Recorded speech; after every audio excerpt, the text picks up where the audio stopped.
Welcome back. Little drill.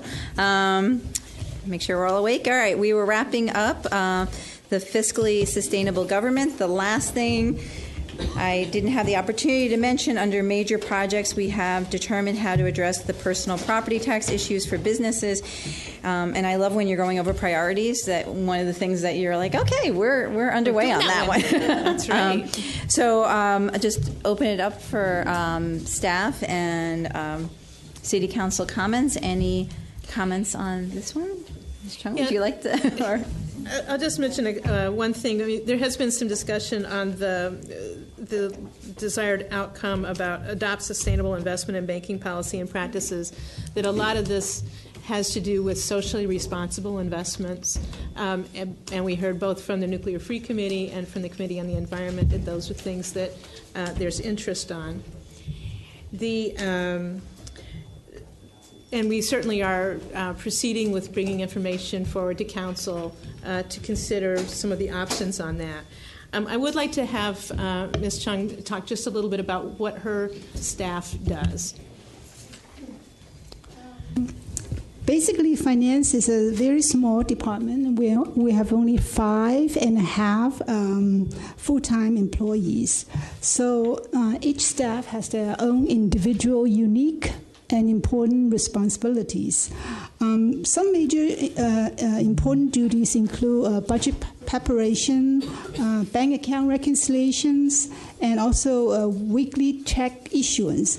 And a lot of duties are very time sensitive, like the issuance of the W-2 forms, the 1099, and also the audit reports, as well as CAFR, and all these are very time sensitive. And we cannot afford to miss all these deadlines, because we have to go by the compliance of the GASB rule. So we're currently trying to work on staff cross-training and departmental procedures to and also the policy updates. We hope that by cross-training the staffs, each individual staff would be able to cover more duties. However, sometimes the compliance to the government auditing standard could restrain our efficiency, especially the way that they are requesting maintaining the segregation of duties. Segregation of duty is a concept that requires more than one person to complete a task. So the idea of separating by sharing more than one individual in one single task is intended to prevent fraud and also error. An example is that the person who can sign check cannot handle cash transactions. So this is one of the difficulties when we cannot assign the duty to one person. And the compliance to this standard may sometimes limit the staff capacity. Okay. One of the most important concept in this year's council priority is the significance of the socially responsible investment. Susie and I had an opportunity to talk to a consultant about introducing the positive screen. Positive screen is an idea that a type of investment that we can put into an investment called CDFI. It's called Community Development Financial Institution. And there are also some suggestions that we should switch bank from SunTrust to another institution, more like a local community bank. But the latter option is sometimes will have real implication to our staff situation. We will need to identify the SRI criteria and to send out the proposal for new banks. And the staff would need to work on a lot of different electronic deposit changes to notify the agencies, the state agencies, the county, and also our vendors about account number change. So And it could take months before we can actually have everything settled down. And also it could, in order to avoid insufficient fund situation or overdrawn account, we have to set aside some extra funding in all these different accounts. So during the interim period, so the process of switching bank could possibly create extra work for our staff. So department is currently has no excess staff to support the extra capacity. So on top of the existing operating duties. So yeah. Yeah. So I just wanted to go over that a little bit. In the department, there's one person that does accounts receivable, one person that does accounts payable, one person that does the payroll. And we do try to do some cross-training, but there are some segregation of duties that preclude that. As we go forward and consider the information that will come to you about socially responsible investing, I think the feeling that is that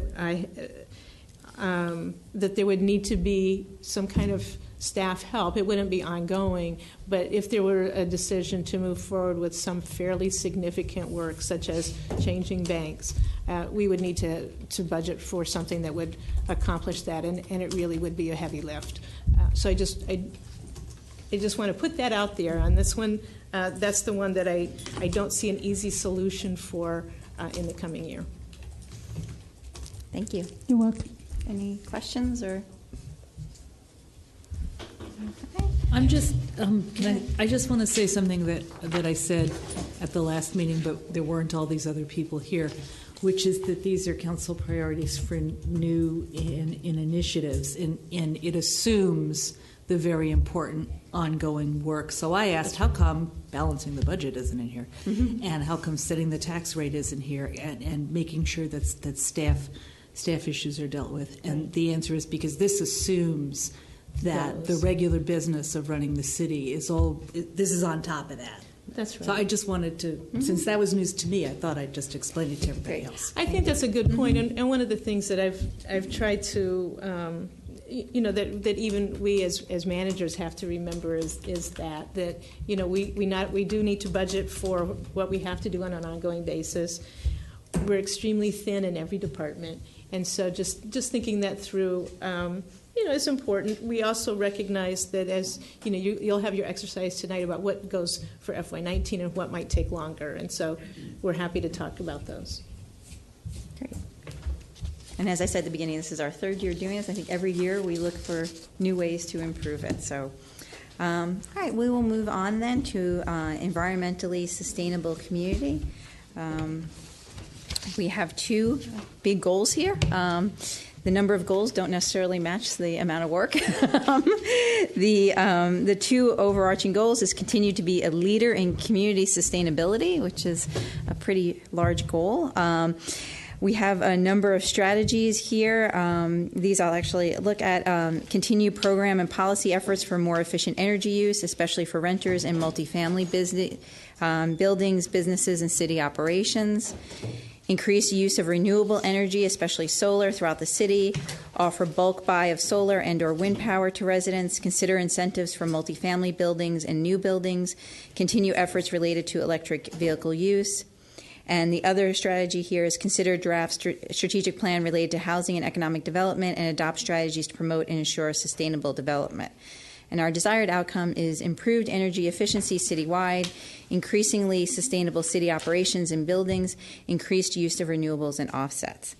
Our second overarching goal here is preserve and grow the tree canopy. Our strategies establish and support tree and tree canopy goals through programs in education, identify opportunities for tree retention, maintenance, and growth. And the other strategies coordinate efforts to review tree ordinance with tree canopy goals to ensure changes to the tree ordinance advance and do not adversely impact tree canopy goals. Our desired outcome is greater maintenance of mature trees, more plantings on city and private property. Major projects and initiatives and ongoing activities include the enforcement, education, and outreach related to city codes, including the polystyrene ban, safe grow, multifamily and business recycling, plastic bag ban, and snow clearing. Continue work toward achievement of all green team priorities, continued implementation of sustainable action and energy action plan, the Flower Avenue Green Street project, implement additional sustainable Maryland certified goals, continue to implement council authorized smart energy community goals, implement stormwater management projects, and review stormwater management fee structure. And I just want to let folks know that on Monday evening, this March 5th, we will be having our Green Team meeting. That is a meeting that the City Council has with the Committee on the Environment, and we'll actually be reviewing these goals and strategies as well then. I don't know if staff has anything to say on those, or... I will say the Public Works Director has a large portion of this, so I'll turn it over to her. We do have one kind of staff opportunity that we're considering, and that is we have a retirement coming up by our city gardener, Mike Welsh. And that's a big change, but it also does allow us some thought about some restructuring or whatever with his position. So, Daryl, let me turn it over to you.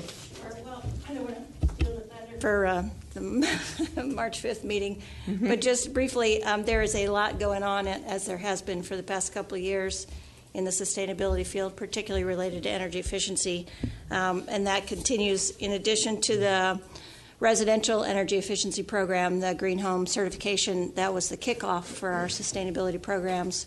We followed that up with the Car Free Challenge, which was the second campaign that we ran this year, or previous year, 2017, from April through October. The next campaign is going to be a green energy campaign. I think on March 7th, you're scheduled to hear the results of the RFP that was issued for green energy providers. Because there are so many, and it's so busy, and it's so complicated and confusing, and people worry also about fraud or whatever, we're going to simplify the process, select a vendor to promote green power at a reasonable rate. So we've got 3 proposals back from our RFP, so we're going to do a community-wide campaign encouraging folks to transition to green power if they haven't already for the electricity source. So we'll have a company lined up to coordinate that. In addition, one of the requirements of the RFP was for the company not only to provide their standard offer service for folks that can afford the change, but also to offer a program for low income. That was a key component of the program, so that those folks that are less able to afford a cost for energy, particularly if it's higher, would be able to still participate. And that's one of the things we've been trying to do in the energy efficiency programs that we've rolled them out. We've had a very aggressive low and moderate income energy efficiency program. This is our 3rd year. It's been both city funded as well as grant funded, so we've got funding from the Maryland Energy Administration. And we've done energy retrofits in quite a number of homes of low and moderate income residents. We use the criteria that was first established by the Housing and Community Development Office for those meeting that condition of low income. In addition to that, we've also had an aggressive multifamily program to work with the buildings. We've had more success with large shared building use in multifamily versus individual rental unit transitions. We started out, our first campaign was with going after renters with the ACEEE program. Very little traction. So the next budget year, we included funding for a larger scale, up to $10,000 per building, energy efficiency programs. And so we've been quite successful. I think we've had at least a half a dozen of those throughout the community and are planning more this year. Related to tree canopy, we had included in this year's budget an evaluation of the tree canopy, and we've been working with kind of the guru of tree canopy information. We just learned last week that Park and Planning is doing a new LIDAR study that will be ready in June. So we debated back and forth. We were planning to kick off our campaign, which would have which would have finished in April, and we had a community meeting planned to talk about tree canopy goals and have our tree canopy assessment available at that point. But he's really encouraged us to wait to get the new data. Then we'll have a multi-years data, and then we'll have this latest LIDAR, which is a kind of penetrating radar that can tell all kinds of things. So we're going to follow his advice. Susie hasn't heard this yet; she's hearing it now first. But we're going to recommend that we delay, which would then push that program that was funded this year into next year. And the intention behind that is to update our understanding about the tree canopy throughout the city on a very graphic way. Can tell by ward, sort of what the tree canopy is, and then with the goal of setting a tree canopy goal for the city. We don't have one now. It's something that the Committee on the Environment has been very interested in.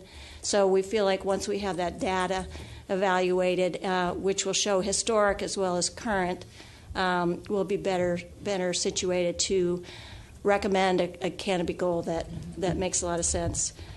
We've also got a great deal going on in the stormwater arena. This current budget year, we raised the stormwater utility rates. Sorry, I think someone's locked out, or we're locked in. I don't know which it is. If it's not loud, you can open it back up. It's loud out there for a while.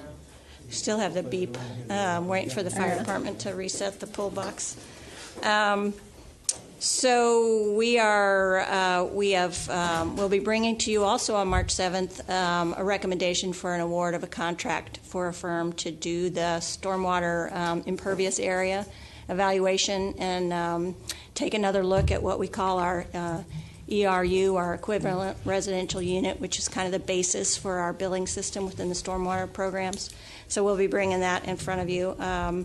That's, I think, a 12-week, once we kick off, a 12-week program. So hopefully the early, either the late of this fiscal year or early next fiscal year, we'll have some information to bring to council on that.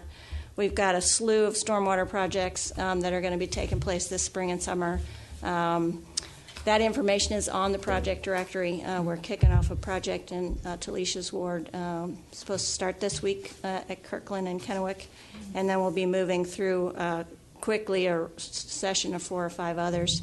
When we get to the budget discussions, we'll have our 5-year CIP stormwater projects. Actually, I think it's 6 years, are both our major maintenance as well as our new facilities. And so you'll see a list of what we've got planned and what credit we think we are going to be able to gather out of that, because one of the reasons the program is set up the way it is for us to reach our NPDES mandated goals for stormwater treatment levels. And there's a good document, if you want to get into that, on the city's website that I presented as part of the budget discussions last year, that goes into sort of what the state requirements are, where we are currently in meeting those requirements, where we think we're going to be in 5 years, and what we think the gap is going to be. Not to take too much more time, but also obviously the Flower Avenue and Ethan Allen Green Street projects, while they have a lot of different goals, pedestrian safety, traffic calming, they also have a stormwater component, so they kind of cover a bunch of environmental issues at once. And of course, last but not least is our streetlight retrofit, which is moving ever so slowly, but Pepco has selected the fixture. They're supposed to be installing 20 for us in a pilot phase to show us what it'll look like. The locations will be on Erie Avenue, so it's directly adjacent to Flower Avenue, where we've already done the conversion, and on Oswego Avenue, and then one other residential street in the city. So we'll be, as soon as we hear when that's taking place. They also have gone out to contract for the installation, so the assumption is that once those pilot lights go in and we say, yep, looks good to us, then they will set up the process for installation, and that'll be a citywide street light conversion, which will be, a major undertaking. And so we'll be developing a public information campaign to help facilitate people's questions on those things. That is all I had on my list. Great. Thank you. And I just want to mention that with a number of these items, and in addition, the code items like the polystyrene ban, safe grow, recycling, plastic bag ban, that kind of thing. And some of the tree stuff, we've been really putting an effort on education. So we're doing outreach and education sessions on all of these things as part of our regular staffing. So. Great. Terrific. Does City Council have any? Councilmember Kovar? Thank you.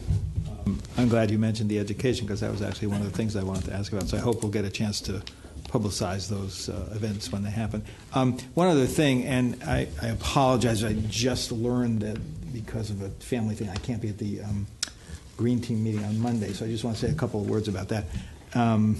It sort of struck me, and this is partly, didn't just strike me, residents in Ward 1 mentioned it, and then it struck me. I guess that's how it works sometimes. But the way we describe the environmentally sustainable community, the goal as compared with the main goals and the other ones, we kind of, in a way, just sort of restate the top goal is environmentally sustainable community, and then our main goal is to be a leader in community sustainability. So whereas in the others, not so much in the final one on community development, but we have a strategic plan to try to deal with that. But in the others, we kind of spell out in a little bit more detail. So it just seems to me, and this will depend on how the Green Team meeting goes, and I apologize I won't be there, but it might make sense to me to just break it out and just say more than just saying, hey, in order to be an environmentally sustainable community, we need to be a leader in community sustainability, and just say, by doing 1, 2, and 3, whatever the Green Team items are. And I realize that's kind of a vague thing, and again, I apologize I won't be at the meeting, but that one strikes me as slightly less well-developed than the others. And, it's our work. I'm not complaining to anybody about that. Hope that makes sense. Mm-hmm. Thank you. Councilwoman DeBala? Yeah. I think we're going to talk about this more on Monday. I think what the Environment Committee is going to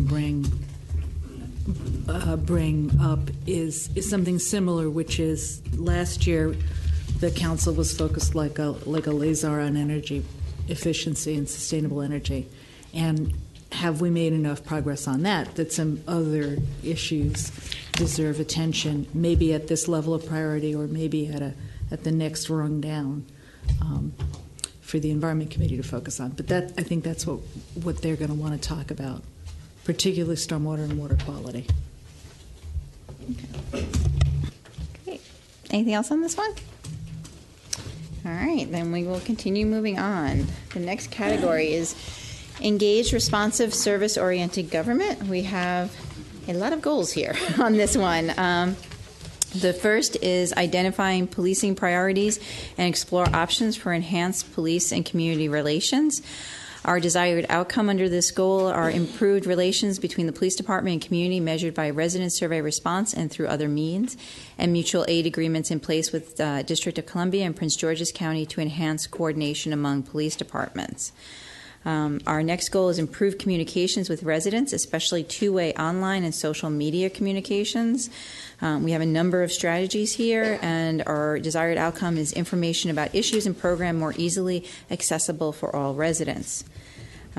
Next is improved policies and processes related to the tree ordinance, traffic calming, sidewalk requests, repair and maintenance, and residential commercial boundary conflicts.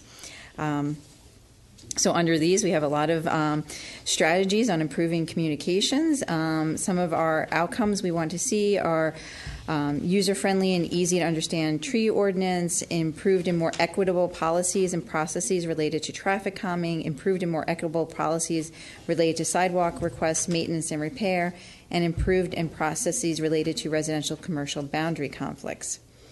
Our next goal here is improve and formalize systems for council-appointed committees and external committees on which council members serve. Our goal here is to have, our desired outcome is to have a diverse, engaged, productive, and rewarding committee membership. And the other desired outcome under this one is a better understanding of individual council members' roles, improved communication amongst the council. Under this priority, major projects, initiatives, and ongoing activities include implement changes to further council's resolution regarding the police department renovation, the concept design, continue to serve as a liaison between utility companies and community to improve communications and understanding of project impacts, IT projects, and planning for moving city elections to coincide with state and federal elections. So there's a lot here that touches upon almost everyone in this room. So I don't know if anyone would like to kick us off. I think I'll have the chief start. Kick us off. Okay. Definitely. As you all know, community policing and community engagement is the backbone of what we want to do as a police agency. I've come in and we've started to evaluate what works and what doesn't work. We've reestablished our Chiefs Advisory Board, which I think is very important to get citizen input. We also did an evaluation of some of our community outreach programs and how they're spread out amongst different entities within the police department. One of the new initiatives or new positions you'll see is a COPS coordinator, which is a community-oriented policing coordinator that can coordinate all of our efforts for community policing. It's our desire to have all of our staff involved in community policing and practice it in what they do every day in their interaction with the public. But we feel like this COPS position will be able to focus all of our resources into one funnel. Right now, we have, like I said, we have different people doing different things. We have one person planning National Night Out, one person planning an event with our schools. So that's, we think, is a valuable position to kind of mainstreaming those community policing outreach activities.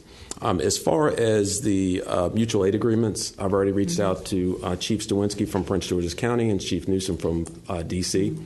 We've shared some draft proposals for MOUs. I think it's extremely important that we have that cooperation across jurisdictional boundaries. We share a lot of information as far as real-time crime information, but if we need those resources, we need to know what we can count on. And I think it's imperative that we have current mutual aid agreements with both Prince George's and D.C. We currently have one with Montgomery County and some other jurisdictions. But going back to community policing, we've done some things that I think are really going to establish some of the partnerships that we really need here in the city. I think we really need partnerships with the schools. We really need partnerships with all of our stakeholders in all of our wards. We've seen an underrepresentation on some of our boards and some of our participation from some of our wards. And I want to make sure that our outreach is engaging all of our citizens. As well as I think it's extremely important that diversity is stressed as far as employment, as far as participation. It is my goal to make sure that our police department is reflective of the community. And that's my goal in hiring, and that's my goal in promoting from within the police department. I think it's extremely important. It's like I said, I think that we're evaluating what works and what doesn't work, and we're going to come back to you with our annual report next week, and we'll discuss some of the priorities and some of the things that we've discovered by our initial survey of the agency. Okay. Anyone, before we move off policing, anyone have any questions on that one? Okay. Anyone else? Would IT like to say anything? Sure. It's nice that we have. I know. Now that your microphone works. Yeah, isn't that good? I'd just say that there are three things underneath IT projects here. The IT switches, next generation firewall, actually also routers would be in there. But basically what this is to get the systems up to a modern state and secure, reliable, and increased capacity so that staff will have the ability to do their jobs. Right now I know that with the TV department moving lots of data back and forth, they have difficulties because they just don't have the bandwidth capacity in the system. So making these changes not only gives us a more secure environment to work in, but also improves the capacity. So what I'm looking to do is enable departments to be able to function at a higher level, and putting this system into place as well as some other changes is going to go a long way to giving them the right tools they need to get their jobs done and to meet all of these goals. And I just want to mention, as you look through all of the schedule of the different departments and staffing, our IT unit is 3.5 people. Mm-hmm. Any one of them is sick or something, it's much less. They've been putting in an enormous number of hours as we did some of the internal staff area renovations. And so those are things that happen all the time. And I really appreciate they work their butts off. I really appreciate that. But I think it is indicative of many of our departments that we're very thin. Anything else under this priority that someone would like to speak to? No? I guess I do want to just mention that on many of these items under this category, there may not be a lot of staff work necessarily involved in it. It's more just making sure that the policies make sense, how we handle sidewalk requests and things. So there'll be some time thinking about that and working with our city attorney and that kind of thing on these. Obviously, as we establish different processes and policies, we want them to be less staff intensive when possible while meeting the goals that we all have. And we are very interested, of course, in seeing the resident survey. We've got proposals in, so we'll be coming back to you not too long about the process on that, and that will be helpful on these as well as other goals. Terrific.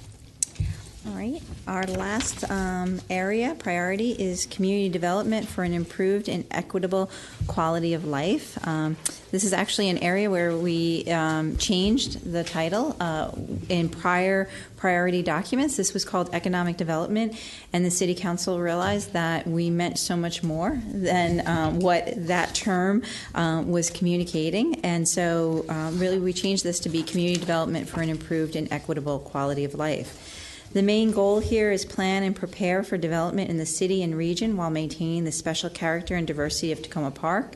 We have 3 strategies: consider draft strategic plan related to housing and economic development, optimize and leverage the city's business associations, that would be the Old Town Business Association and the Crossroads Development Authority, and provide direct outreach and support for local businesses. Our desired outcomes are implementation plans developed and adopted to plan and prepare for development and maintain the special character and diversity of Tacoma Park, and improved coordination with business associations in order to help make them more effective and thriving local businesses. We have a lot of major projects under this one. We have the Tacoma Junction redevelopment, Purple Line preparation, the John Nevins Andrews School, which is on Elm Avenue and is for sale at the moment, the Washington McLaughlin property, library renovation and expansion, including ADA improvements, economic development along New Hampshire Avenue, redevelopment of the New Hampshire Avenue Rec Center, contracts for economic development services in Old Town and the Tacoma Langley Crossroads Business District, the Washington Adventist Hospital campus, advocating for the campus for a campus that continues to meet the needs of the community, Ethan Allen Streetscape Project, and the Montgomery College construction projects, including the new math and science building. So there's only one goal here, but frankly, the ongoing projects are probably the story for the FY19 budget. Mm-hmm. And when I have looked at this, there's, I think, 2 things. One is, obviously, there's projects that are going on that really aren't in our control, Purple Line and Hospital and these other kinds of things that they're going to happen whether we budget for them or want them or not. The other thing, though, is that I think because Tacoma Park is kind of, I don't know if it's on a roll, but it's been a more and more in demand as a location for businesses and residents. Mm-hmm. I'm seeing an enormous amount of work. Even things like people expanding their homes and needing municipality letters for their development review process has really increased. As I've looked at this, and I've been thinking about, for example, what the HCD unit needs, just to do what's on, I think, that we don't have any control over, I think I need a new planner, and I think I need an economic development manager in addition to the economic development specialist that we're hoping to, that we've been trying to advertise for as a contract position, but now I see it likely being an ongoing position. And, so I see not only projects, but I see ongoing work for the foreseeable future. This is exciting. I have put off for years adding economic development staff. Often at the criticism by the council for not doing that because I didn't feel that the pressure was there yet. Though I feel the pressure's here now. And so I do think that as we talk about some of these projects, it's just even the last 3 weeks, the amount of work that we have done to respond to things related to the hospital and Washington McLaughlin and the Purple Line and some proposals along New Hampshire Avenue about BRT and that kind of thing. It's been an enormous amount of work that staff has had to do, and I don't see that going away. So I'm happy to have other folks talk about how they fit in on that.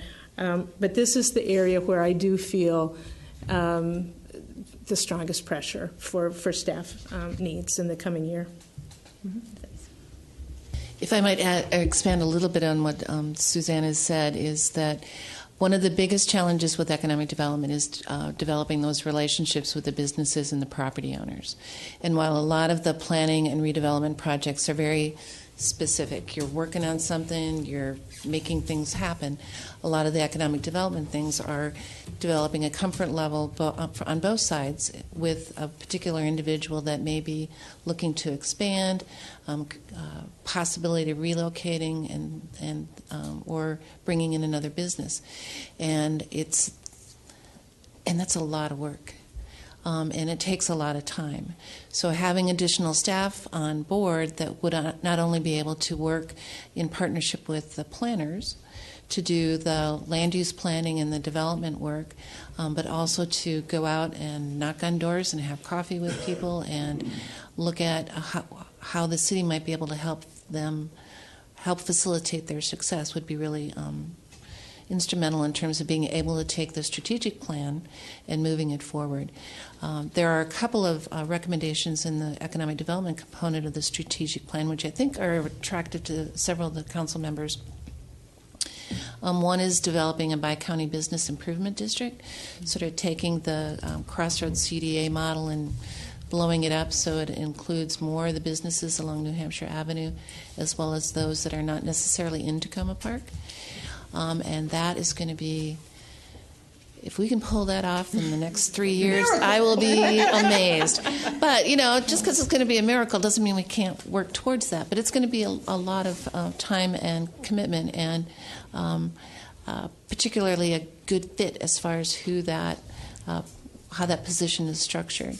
And the same is also true in terms of the business retention and expansion program that I've been trying to do for the last couple of years, but we've not had the staff capacity where we go out and reach out to all the businesses throughout the community in partnership with the existing business associations just to get them to know them better. Do they feel that they're safe? Are there potholes in the street that somebody should come out and fix?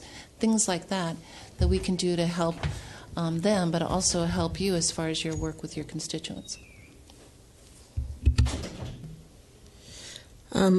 I appreciate what Sarah has shared, and to kind of mount on or add on to that already growing laundry list of things.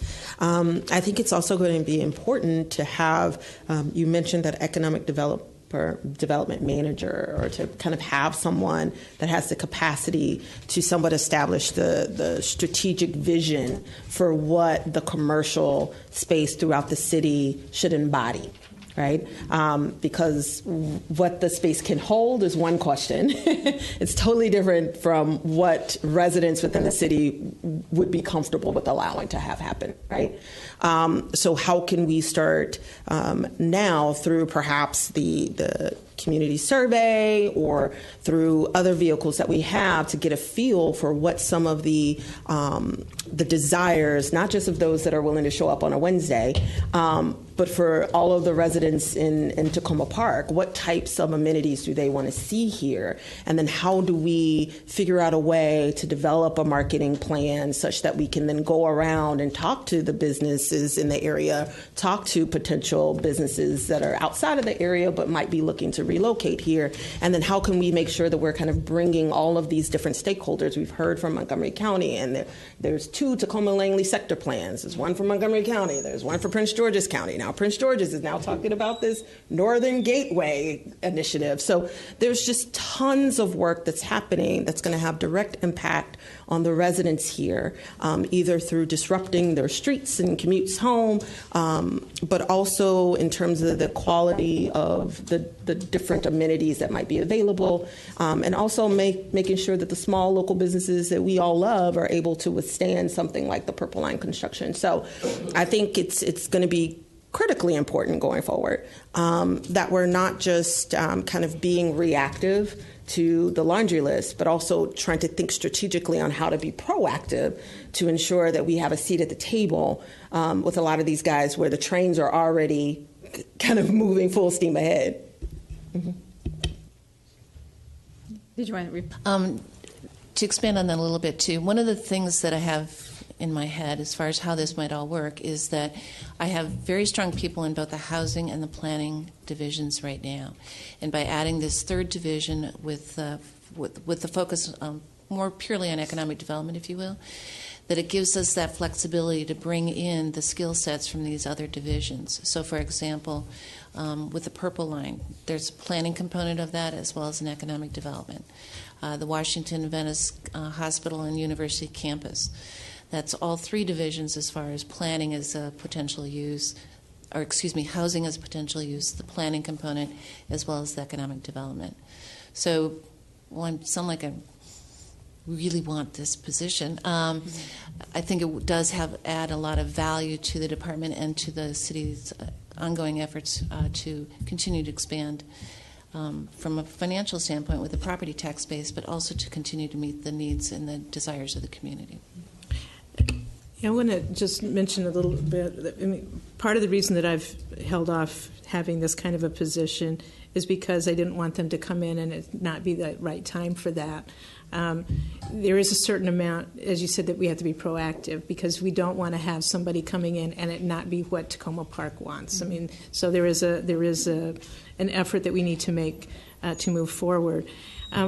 One of the major goals of this is not just to have amenities for the community, but to also be able to have the economic base that allows us to provide the services that lower income folks need that are part of our community and that kind of thing.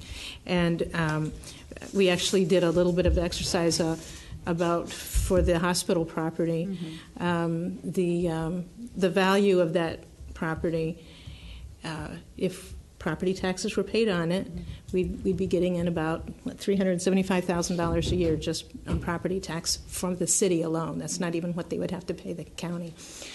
So obviously, we want to make sure that it's what we need, it's what works for the community, but also as these things come forward, it does allow us, I think, in the future, some financial flexibility to allow to maintain the programs that we've been doing that really are essential to make it a livable community. So it's a little bit of a stair-step approach that you have to take.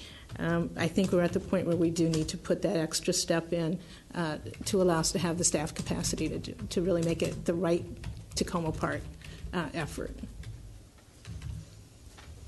Great. Anything else on this? Yeah, Councilman. Thank you. I'm sorry if I'm speaking more frequently. I think it's really important, and I think the city manager just touched on a little bit, the 5th goal, community development for an improved, equitable quality of life. And I'm glad we changed it to community from economic development. That sort of circles back and is directly connected to a livable community for all. And so I really appeal to you all to think of them almost as a connected thing, because when we're talking about displacement or gentrification or whatever term you want to use, they're really connected almost. Absolutely. And that's kind of our biggest overall strategy, overall challenge that we face as a city. So that's right. Okay. Perfect. Any other comments? So the next exercise, and I want to ask the city staff to stay for just one more second to see if anyone has any comments on this. So the next exercise the council is going to do is we get 3 dots each. And on the what's behind you, the blown-up version of the priorities, is each of us get to put a dot next to one of the goals, or it could be a strategy that we want to prioritize for this fiscal year that we're budgeting for coming forward. As we said, this is sort of our journey to map out our journey over the next 3 years. But we want to think about what are the things that we want to really prioritize in this coming budget year. So I want to offer to the staff if there's anything that anyone would like to say that in your department you would like to sort of advocate for. Now's your opportunity on what's up there on the board.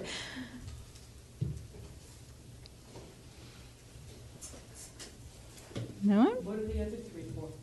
The other 3, so after, so this is new, we're doing a bunch of new things this year.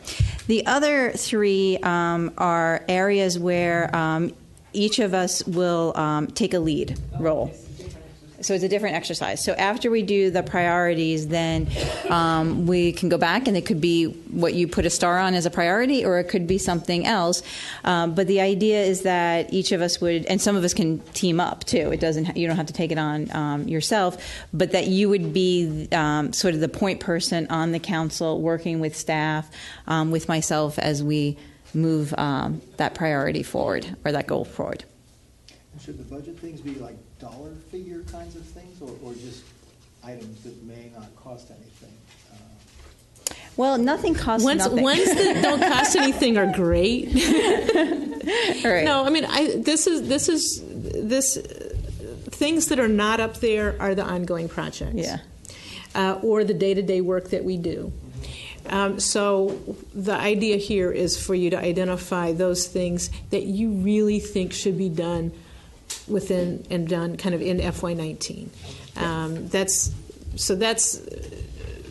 what I will take from that information is then kind of, as I'm trying to make some really tough decisions with all the requests from the departments, what I'd put forward in a draft budget for you. It could be an area where there's lots of extra money going to it, or it could just be an area where we want the staff to focus more on it. Either of those 2 things could be. That's right. Right. It's what do you think as an outcome that you're really focused on? Okay. Yes. It's not in the budget right now. No, but it will be reflected in the budget. And I mean, if it's something that you're putting on there that's a council action, great. Mm-hmm. But if it's something that has some budget action that I need to accommodate for, then I know I have to accommodate. Okay. Chief? Mm-hmm. I will take the opportunity as the new person in the room. I know it was a huge priority of the former council, and I'm sure our current council members that didn't sit, to make sure that the police department got back to where we need to be. And honestly, we've done an assessment, and to really get our police department back to where we need to be, we need that community policing person. We need to restructure the police department so it is in a way that the police department can function efficiently. So I would really hope that the policing goal was one that all of you would understand is extremely important to the city. I know you guys have put a lot of confidence in me and hiring me, and my staff has been very excited about coming up with ideas, and I think we've come up with a very good plan to engage our citizens and also restructure the police department so our general orders are in line and so on and so forth. So if I will be the new person in the room to plead for the police department. So. Yeah. Ms. Daines? I would also just third my previous comments about the Housing and Economic Development Strategic Plan, with the caveat that it is a huge document, and you'll be going through the next step with that document and identifying what are priorities for you as well. Great. Yes. I would just make a comment. So a lot of the things that we've talked about tonight, it's up to council to weigh the importance of them, and obviously everything that we've talked about are things that can take us to the next level. But there are also things that are going to go in the budget, and like the things that Mr. DeSalvio was talking about a little bit earlier, that really, in some respects, are a fait accompli. Like we need to improve our security, our network security. We need to be able to communicate with others outside of the organization and internally using up-to-date technologies, and those do come with significant costs in some cases. So I just wanted to put that out there as well.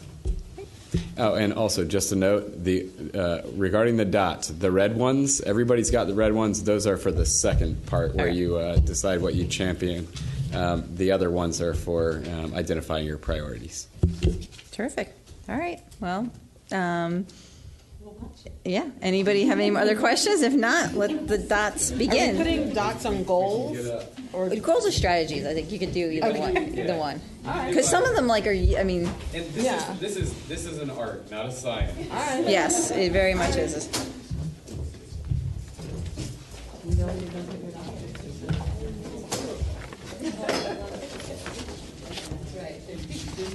I think this is the first year you put our names on them. Where's Jason? You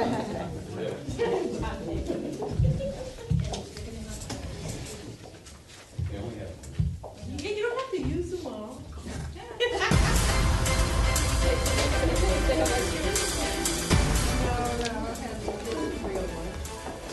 No, we're not doing that. Sarah, we're not. What? 3 on 1? Yeah. Oh, yeah, you can do multiple ones on it.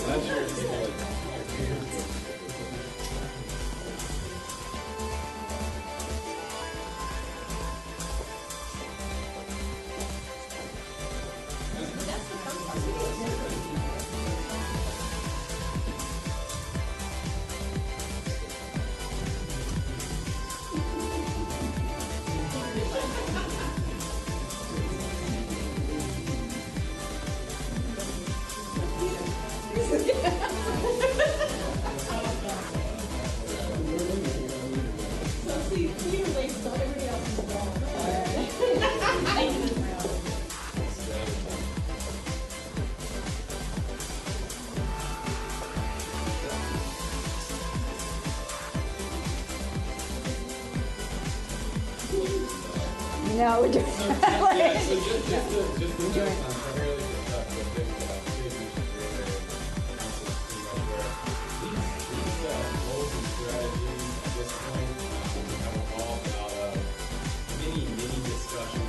Many back and forth, wordsmithing the various goals and strategies.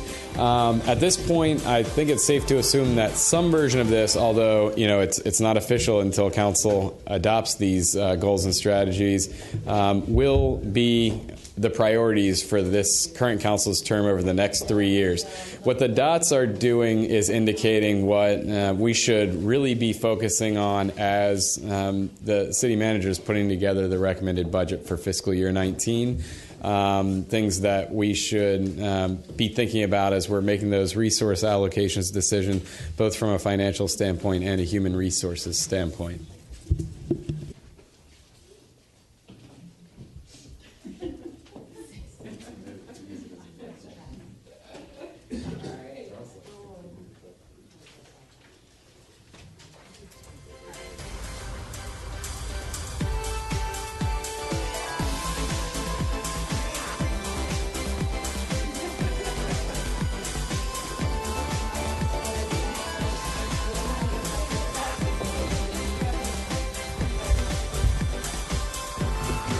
How's that? Ooh.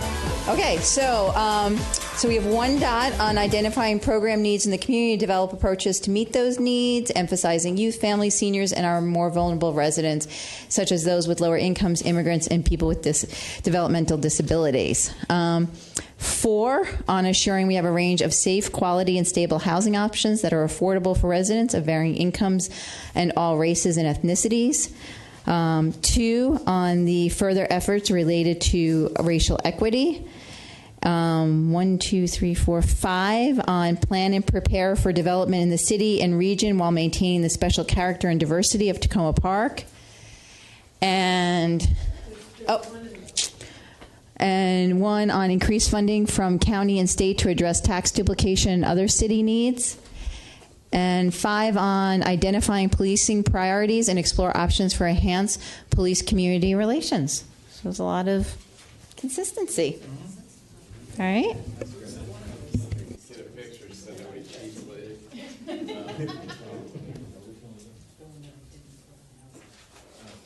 All right, so now the next thing is take your red dots, come up, and put a dot next to, and this can be a goal or a strategy, what you as a council person would like to help take the lead on. And again, 2 people can take the same thing. It doesn't have to be one person. And I know some people are doing, like Jared is taking it's not up here, but Jared's doing a lot of work with the Maryland Municipal League, on the tax duplication stuff, our legislative priorities in Annapolis. So you're saying he only has to put I don't know. It's up to him.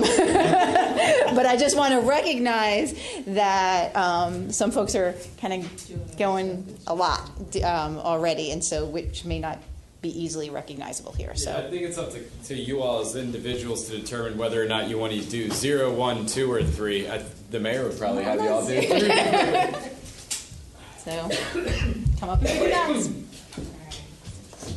Well, do we automatically get to do something, or is it like it's sort of... No, we don't want to. We're going to play rock.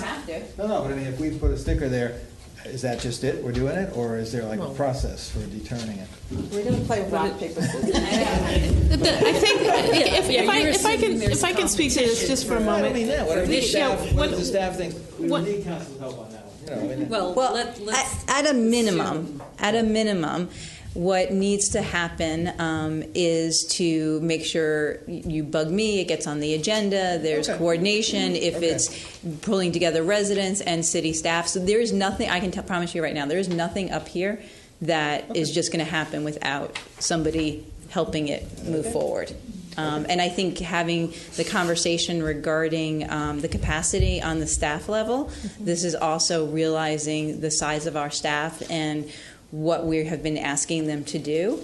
And so as council, maybe looking at ways that we can help out move things forward. And it is helpful, whether it's one of these subjects or some of the other things that aren't on there because they're ongoing projects and that kind of thing. It's really useful to be able to have somebody to work with while we're drafting a letter or whatever, or if we need to kind of get a straw poll about an approach, or with the community, or we need to have one of you talk to your colleagues so that there's some consensus so we know where you're going on. It's not something that needs council action, but just as a little, some aspect. It's really helpful to have somebody to talk with. So we really appreciate that team sharing approach on many of these big projects. All right, come on up.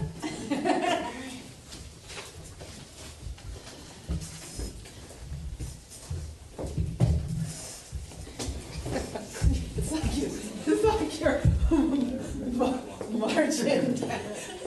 You guys were more enthusiastic about the other. I know.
Don't feel limited.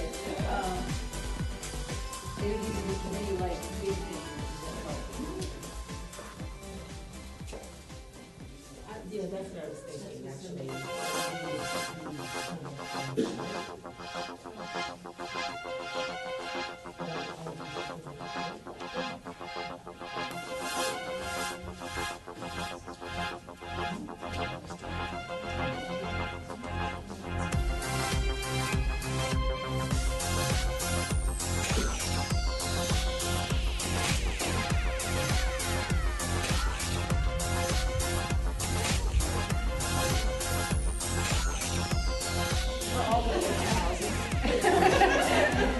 Everybody should just assume we're all working on housing.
What's this, Peter? We can. Yeah. Yeah, that's what Peter and I were just talking about. So. Yeah.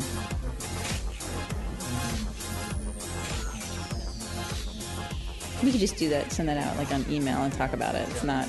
It's more of an administrative thing.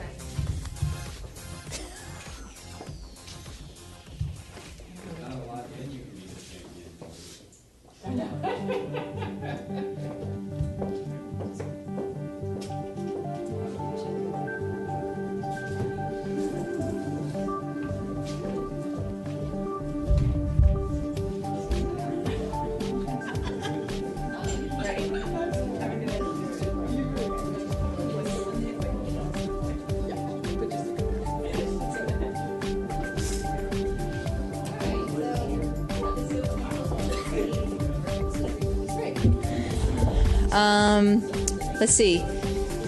Cindy put a red on the identified program needs in the community. Talisha and Peter on the housing. But as I said, I think we're all going to be doing that one. Talisha put a red on the defending status of the sanctuary city. Casey and Kate put one, or myself, I'm talking about myself in third person, further efforts related to racial equity. Talisha and Kate did on the, plan and prepare for development in the city. Cindy on continue to be a leader in community sustainability. I put one on the identify policing priorities, explore options for enhanced police and community relations. Peter put one on improving communications for residents, especially two-way communications. Peter and Casey are the improving policies and processes. Including the tree ordinance, traffic calming. Oh, tree ordinance. God